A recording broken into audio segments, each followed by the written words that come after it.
Hi everyone. तो ये video है इस टॉपिक के ऊपर कि एसएससी ने अपना 2025 का कैलेंडर जो है वो रिलीज कर दिया है। तो आगे हमारी स्ट्रेटजी क्या रहनी चाहिए सीबीटी के लिए प्लस स्किल के लिए, तो इसी टॉपिक पे ये आज की वीडियो है। आई होप आप सभी लोगों को इससे काफ़ी हेल्प मिले। तो शुरू करते हैं। तो सबसे पहले हमारे पास जो है वो है जीके। 50 मार्क्स का जीके का पोर्शन आता है। तो जीके कहाँ से स्टार्ट करें? तो अगर आप बिल्कुल ही फ्रेशर्स हैं, जिसने अभी तक ये सोच रखा था कि एग्ज़ाम जो है वो अक्टूबर या नवंबर में होगा और आप लोगों ने बिल्कुल भी पढ़ाई नहीं की है, तो आप लोगों को एक हफ़्ते का वेट करना होगा। और यूट्यूब पे ही एक जो एसएससी परमार करके यूट्यूब चैनल है, उनकी एक नई सीरीज़ आने वाली है जिसे जो है एफआरबी होती है रिवीजन के लिए। तो आपको अभी फ़िलहाल जीके में कुछ और नहीं करना है, आपको उस एफआरबी सीरीज़ का वेट करना है। और जैसे ही एफआरबी सीरीज़ आएगी तो आपको वो 2 महीने या 3 महीने जितना भी टाइम मिलेगा आपको उसमें वो कवर करनी है। उसके अलावा आप जब तक कर सकते हैं एसएससी परमार करके ही जो यूट्यूब चैनल है, मैं दिखा देती हूँ आप लोगों को। जो बिल्कुल ही फ्रेशर सर जिनको नहीं पता, वो ये जो परमार एसएससी करके जो यूट्यूब पे सर का चैनल है, इसकी प्लेलिस्ट में जाइएगा और आप लोगों को यहाँ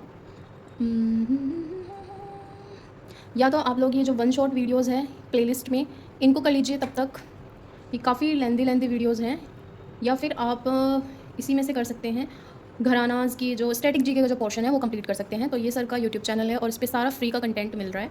तो जब तक एफआरबी की नई सीरीज़ नहीं आती तब तक आप लोग जो है वो स्टैटिक जीके अपना कंप्लीट कर सकते हैं। और मैंने पिछले साल पीवाईक्यू सीरीज़ 4 की थी और जो अभी मेरा फर्स्ट अटैम्प्ट था और उसमें मेरे जीके में 22 मार्क्स आए थे सिर्फ पीवाईक्यू 4 करने से ही। और मैंने 2 से 3 महीने ही वो किया था और उसमें मेरे 22 मार्क्स आए थे। तो आप निश्चिंत होकर बिल्कुल इस चैनल पे डिपेंड हो सकते हो और आपके काफ़ी अच्छा स्कोर जो है आप वो जीके में कर पाओगे। इसके बाद अगर आपको इंग्लिश के लिए देखना है तो अभी हमारे पास इतना टाइम नहीं है कि हम इंग्लिश बिल्कुल बेसिक से लेके चलें। तो English with Rani ma'am YouTube channel है जिस पे मैम ने ये डाला हुआ है 60 रूल्स ऑफ ग्रामर 2.0। इसमें 2 पार्ट्स दिए हैं, पार्ट 1 और पार्ट 2। या तो आप एक एक करके वीडियोस देख लीजिएगा, इसमें शायद 24 वीडियोस हैं जिसमें सब रूल्स समझाए गए हैं, या आप ये मैराथन देख लीजिएगा। ये 2 पार्ट्स में है, पार्ट 1 पार्ट 2। तो इससे आपके ग्रामर का पोर्शन जो है वो कवर हो जाएगा और एरर जो है एग्जाम में आते हैं वो बनना स्टार्ट हो जाएंगे। पहले आप ये कर लीजिए, उसके बाद आप पीवाईक्यूज़ लगाइएगा इंग्लिश के, क्योंकि इससे पहले अगर आप लगाएंगे और आपके एरर नहीं बनेंगे तो आपका कॉन्फिडेंस जो है वो लो होगा। और ये सभी के साथ होता है, अगर आप बिना कुछ पढ़े और आधी अधूरी तैयारी के साथ पीवाईक्यूज़ लगाएंगे तो उसमें जाहिर सी बात है स्कोर कम रहेगा और फिर कॉन्फिडेंस जो है वैसे ही लो हो जाएगा। तो सबसे पहले आप 60 रूल्स कर लीजिए। उसके बाद रीजनिंग के लिए ये यूट्यूब पे इवन कोचिंग सेंटर का जो चैनल है ये बेस्ट है रीजनिंग के लिए। आप सबसे पहले मैं टॉपिक्स लगा देती हूँ साइड में, जितने भी टॉपिक्स स्टेनो में पूछे जाते हैं रीजनिंग में, आप पहले उन टॉपिक्स को एक बार गो थ्रू कर लीजिए। रीजनिंग कोई इतना बड़ा सब्जेक्ट नहीं है। At the end of the day अगर आप उसको नहीं करोगे तो फिर वो आपको धोखा भी दे सकता है। तो रीजनिंग को बिल्कुल हल्के में भी नहीं लेना है, उस पर ज़्यादा टाइम भी वेस्ट नहीं करना है। तो दिन के आप 100 क्वेश्चन रीजनिंग में आपको लगाने ही लगाने हैं। वो 200 भी हो सकते हैं, वो आपके इंटरेस्ट पे डिपेंड करता है। तो जब आप मॉक में रोज़ आपके सामने 100 से 200 क्वेश्चन होके जाएंगे, तो जब आप एग्ज़ाम में बैठोगे तो आपको 50 क्वेश्चन कुछ भी नहीं लगेंगे। सबसे पहले आपका टाइम मैनेजमेंट है वो होना शुरू हो जाएगा। और ये सिर्फ इस चैनल को देखिए, बाकी यूट्यूब पे हज़ारों चैनल पड़े हैं जो आपको रीजनिंग पढ़ाते हैं, लेकिन किसी पे भी इतना वो नहीं करना। जितने टीचर से आप लोग मिलोगे उनके अलग अलग मेथड होते हैं जो आपको कन्फ्यूज़ कर सकते हैं। तो सिर्फ आप एक ये इस पर डिपेंड हो जाइए, या अगर आपने पहले कहीं पढ़ रखा है और आपसे आती है रीजनिंग तो फिर आप सिर्फ मॉक लगाइए। लेकिन ये उनके लिए है जो बिल्कुल फ्रेशर है, जिनको नहीं पता कि कहाँ से करना है। तो ये जो चैनल है इससे कीजिए। और डेली के जैसे आपने एक टॉपिक किया तो सेक्शनल टेस्ट लगाइए टेक्स्ट बुक पे रीजनिंग का ही। वो CHSL का भी हो सकता है, CPO, CGL, MTS, फेज़ 11 या स्टेनो, सब जितने भी एग्ज़ाम हुए हैं लास्ट ईयर में आप सबके सेक्शनल दीजिए रीजनिंग के। जब आप इतने सारे क्वेश्चन कर लेंगे तो आपकी प्रैक्टिस भी अच्छी हो जाएगी, आपका टाइम मैनेजमेंट भी हो जाएगा और आपके क्वेश्चन भी सब बन जाएंगे। कोई इतना बड़ा 1 से 2 क्वेश्चन ही होते हैं जो एग्ज़ाम में टफ़ आते हैं या किसी के समझ में नहीं आते, और वो सबके लिए टफ़ होते हैं। बाकी रीजनिंग काफ़ी स्कोरिंग है आपके 45, 50 आउट ऑफ 50 भी आते हैं, 48 तक भी आते हैं, लेकिन टाइम मैनेजमेंट के साथ। पिछली बार रीजनिंग लेंदी आई थी, मेरी शिफ्ट में काफ़ी लेंदी रीजनिंग थी, टाइम बहुत निकल रहा था, कंज्यूमिंग थी क्वेश्चन, टाइम कंज्यूमिंग थे। तो आप लोग प्रैक्टिस करके जाइएगा काफ़ी अच्छे से। तो ये रीजनिंग का है। और सबसे ज़्यादा आप लोगों को जिस सब्जेक्ट पे ध्यान देना है वो है इंग्लिश, क्योंकि इंग्लिश 100 नंबर की आती है और वो आपको सिलेक्शन दिलाना है या नहीं वो कहीं ना कहीं इंग्लिश पे ही डिपेंड रहता है। तो मान के चलिए कि 85 या 90 तक भी स्कोर इंग्लिश में अगर आ जाए तो बहुत अच्छा स्कोर रहेगा। और 45 तक रीजनिंग में, और फिर आगे 20, 25, 30 जो भी जीके में आएगा वो जीके का इतना जीके पे ध्यान नहीं देना है कि 1 से 1.5 घंटा अगर आप जीके को डेली देते हो तो वो मोर दैन इनफ है। बाकी अपना ज़्यादा से ज़्यादा ध्यान इंग्लिश और रीजनिंग की तरफ ले जाइए, क्योंकि जीके आप जितना भी करो वो आपको 20, 25 और 30 तक ही रख सकता है, चाहे आप कितना भी पढ़ो। लेकिन अगर आप इंग्लिश और रीजनिंग अच्छे से पढ़ोगे तो आपके बहुत बढ़िया मार्क्स आने के काफ़ी चांसेस हैं। और साथ ही साथ स्टेनो को भी साथ ही लेके चलना है, शॉर्ट हैंड को।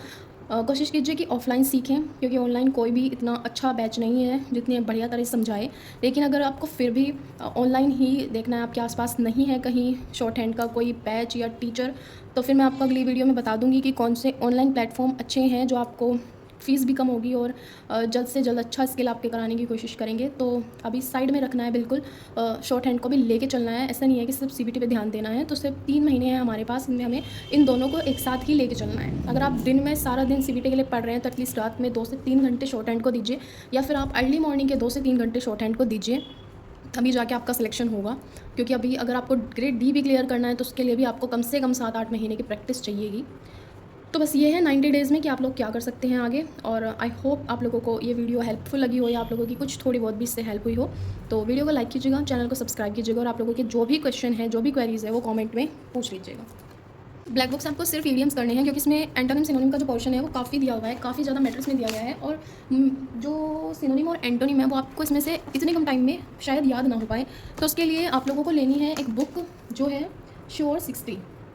आपको ऑनलाइन या ऑफलाइन जहाँ भी आपको लेनी हो, जहाँ से आप ले सकें, इस बुक को लीजिए। इसमें काफ़ी अच्छे से समझाए गए हैं एंटोनिम सिनोनिम, और निमोनिक्स दे के समझाए गए हैं। तो बहुत ही ईजिली याद हो जाते हैं। और डेली 50 का टारगेट लेके चलिए, 50 एंटोनिम, 50 सिनोनिम और 50 इडियम्स। इडियम्स काफ़ी जल्दी याद हो जाते हैं, 1 से 2 बार आप देखेंगे, लर्न करेंगे तो आपको याद हो जाएगा। सिनोनिम एंटोनिम काफ़ी रिवीजन लेते हैं, टाइम टेकिंग है, तो उनको अभी से करना स्टार्ट कीजिए, और आज से अपनी प्रिपरेशन बिल्कुल स्टार्ट कर दीजिए। ऐसे डिले मत कीजिए, क्योंकि 3 महीने का टाइम कुछ भी नहीं होता जब आप किसी चीज़ की प्रिपरेशन करने लगते हो, किसी कॉम्पिटिटिव एग्जाम की। क्योंकि आजकल कॉम्पिटिशन हर जगह काफ़ी बढ़ चुका है। तो ये वोकैब का पोर्शन है, बाकी रही वन वर्ड सब्स्टिट्यूशन और वगैरह तो आप इसमें से देख लीजिएगा। लेकिन मोस्ट इंपॉर्टेंट जो होते हैं वो सिनोनिम, एंटोनिम और इडियम्स ही होते हैं। बाकी स्पेलिंग एरर वगैरह तो आपके पास टाइम होगा बाद में, तो देख लीजिएगा। फिलहाल आप ये कीजिए। और ब्लैक बुक से अगर किसी को समझ आता है तो वो इससे भी कर सकता है। अगर किसी ने ले रखी हो, किसी के पास ब्लैक बुक हो, तो परचेज करने की जरूरत नहीं है। लेकिन अगर आपने अभी तक कोई बुक परचेज नहीं किया वोकैबुलरी के लिए, तो आप श्योर 60 की बुक ले सकते हैं, उस पर इन्वेस्ट कर सकते हैं। काफ़ी वर्थ इट होगा उस पर इन्वेस्ट करना आपका। और उसके बाद रही कॉम्प्रीहेंसन का पोर्शन, तो जब आपकी ग्रामर और वोकैब कंप्लीट हो जाएगी तो आपके धीरे धीरे कॉम्प्रीहेंसन खुद सॉल्व होने लगेंगे। वो इतना कोई हार्ड नहीं है, PQRS कॉम्प्रीहेंसन वो इतना हार्ड पोर्शन नहीं होता। जब आपकी ग्रामर और वोकैबुलरी अच्छी होती है तो कॉम्प्रीहेंसन खुद ही सॉल्व होने लगता है। आप 5 से 10 अगर PQRS लगाएंगे, या एक दिन में 5 से 10 आप PQRS के क्वेश्चन लगाइए और कॉम्प्रीहेंसन कीजिए, और जब आप PYQs बना लोगे कुछ 2 से 4, तो आपको कॉन्फिडेंस खुद ही आने लगेगा। जिसकी ग्रामर और वोकैबुलरी अच्छी होती है, उस पर पकड़ मजबूत होती है, तो उसकी कॉम्प्रीहेंसन खुद ही अच्छा होना स्टार्ट हो जाती है।